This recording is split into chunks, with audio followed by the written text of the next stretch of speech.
just the beginning of the new technology. Whew. Boy, we're going to become gods one of these days. But get ready, because the devil wants to be like the Most High, right?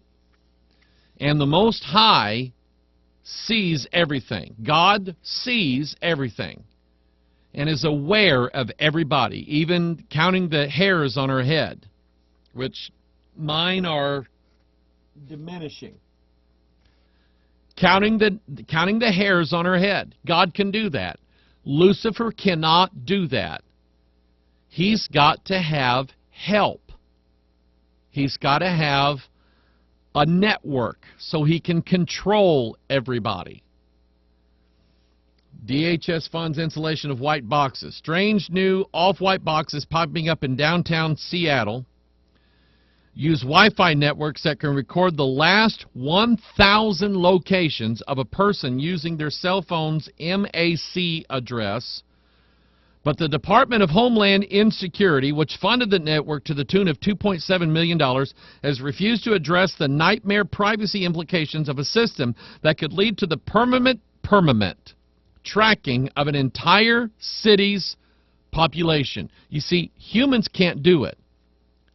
Humans can't do it. Humans cannot monitor and physically monitor everybody and what's going on. The computers can. The computers now can be programmed to, once they start with someone, to track them everywhere they go. And they didn't do anything wrong. Now, is it constitutional? Yeah, I would say it is. Because the police have a right to patrol, let's say the county or the rural areas or the city, cops walking the beat. Why are they out there? They're monitoring what people are doing. They're looking for, cops. When cops can tell when a car passes them.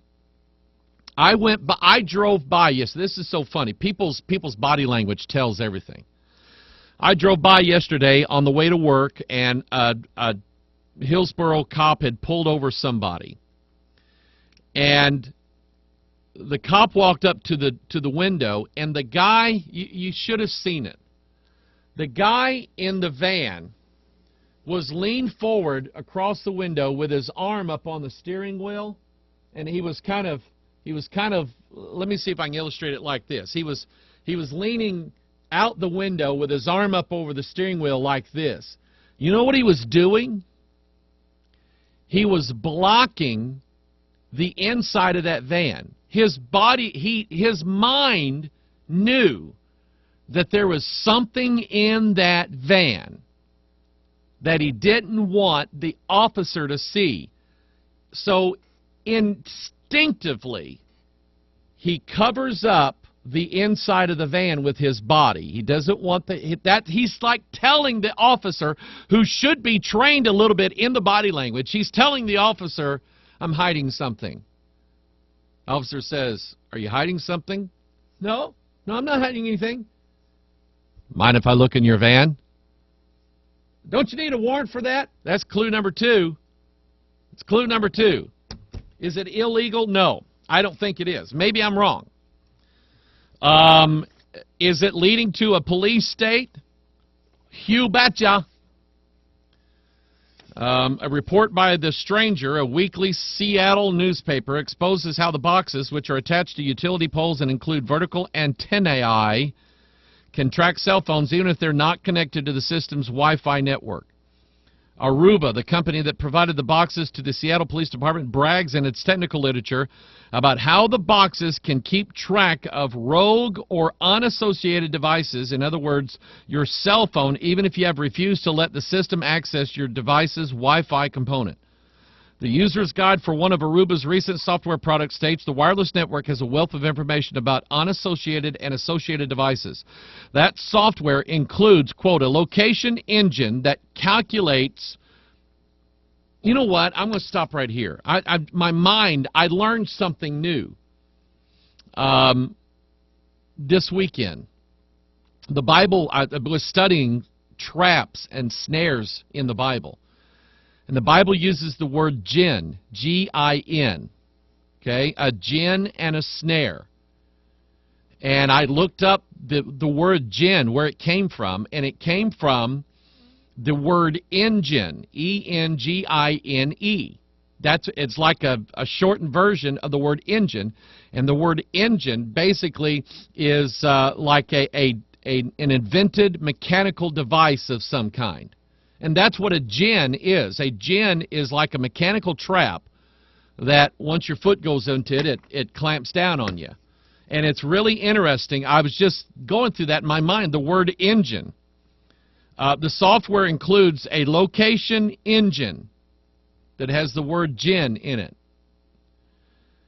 that calculates associated and unassociated device location every 30 seconds by default. The last 1,000 historical locations are stored for each MAC address. And in case you don't know, every phone, every tablet, every computer, every laptop, every Samsung watch, and all of that stuff has an IP address, an MAC address. It is a unique identifier that identifies your device connected to the network, either by Wi-Fi or by 4G, 3G, or whatever. And that's your device. And this device has my name, phone number, address, everything attached to it. Oh, look, there's Mike Hoggard. He was on 3rd Street. Now he's on 4th Street. Now he's going in here. Now he's going in there. So no more will the police pull you into the station and shine lights in your face and say, "Where were you the night of the 25th?" I was at home. Not according to the database. Police state, get ready. We're going to have to, where's my trash can? We're going to have to learn how to be Christians in a world that will be contrary to Christianity. Are you ready for that? Are you ready to live the Bible way in a world that will be hostile to those who are living the Bible way? Oh, well, Dr. So-and-so said that we're going to be translated out. We're going to be raptured out of here before anything bad happens. I've been counting on that for the last 30 years since I read Hal Lindsey. Next week's Watchman broadcast will be a trial by fire. See, we're talking about the power of the flame, the divine spark. And I think something's coming. By the prickling of my thumbs, something wicked this way comes. Ray Bradbury. I think it's coming. And if you have a mindset that God is going to do a quick escape for you before anything happens, I would just, number one, study the Scripture. There's your rules right there. But number two, the churches in Pakistan, India, China, Iran, Somalia, they probably have a different view than you do. They probably do. Because they have already been in tribulation. They already have been and are right now.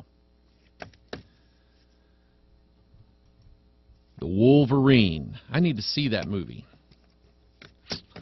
Not for entertainment purposes, but for educational purposes only.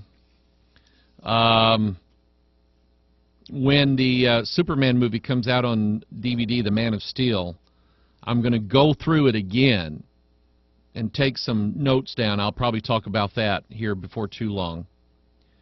Here is an article from CNET News. Self-heal like Wolverine. This is the Wolverine from the X-Men.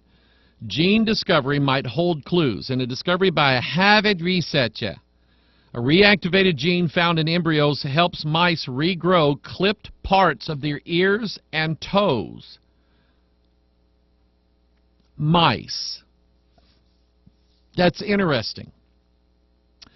Because when the 5 lords of the Philistines stole the Ark of the Covenant, remember the throne of God? And where did they take it?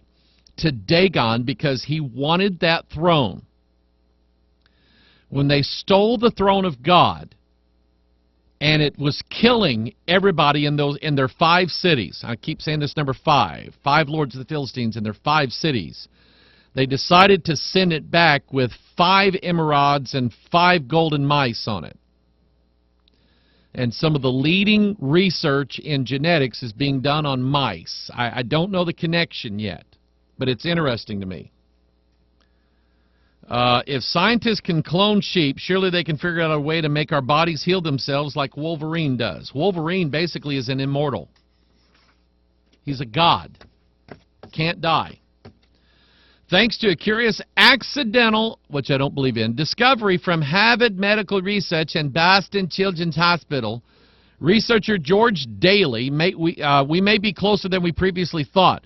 While conducting cancer research, Daly clipped holes in ears of mice that were genetically engineered with the LIN28A gene so he could quickly tell them apart from the control group. But the holes kept healing. So he clipped their toes, but they grew back. He then waxed their backs, but their fur grew back more quickly than usual. It appeared that the LIN28A, a gene that scientists think regulates the self-renewal of stem cells, gave the mice special regeneration abilities. Really? Like a rebirth. It sounds like science fiction, but LIN28 could be a part of a healing cocktail. It's an interesting word. That gives adults the superior tissue repair seen in juvenile animals, said Daly, lead author of a study that appears in the November 7th issue of Cell. I'm sure you get that magazine. Read it all the time. Aside from any flashbacks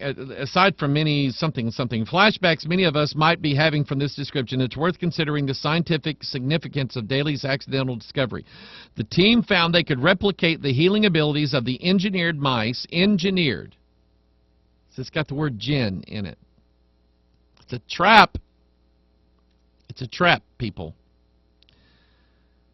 The engineered mice by giving non-genetically altered ones drugs that could help activate certain metabolic processes, the same pathway LIN28A stimulates, revving up and energizing cells as if they were much younger. Energizing. That's interesting. Findings revealed that at least part of the reason that most animals cannot regenerate lost limbs lies in their metabolism. When LIN28 turns on and expresses a protein in the body, it boosts the metabolism, apparently fooling the body into thinking that it is younger and spurring a complex cascade of chemical reactions that generate energy. The research shows how the same mechanisms that ordinarily provide cellular energy can also drive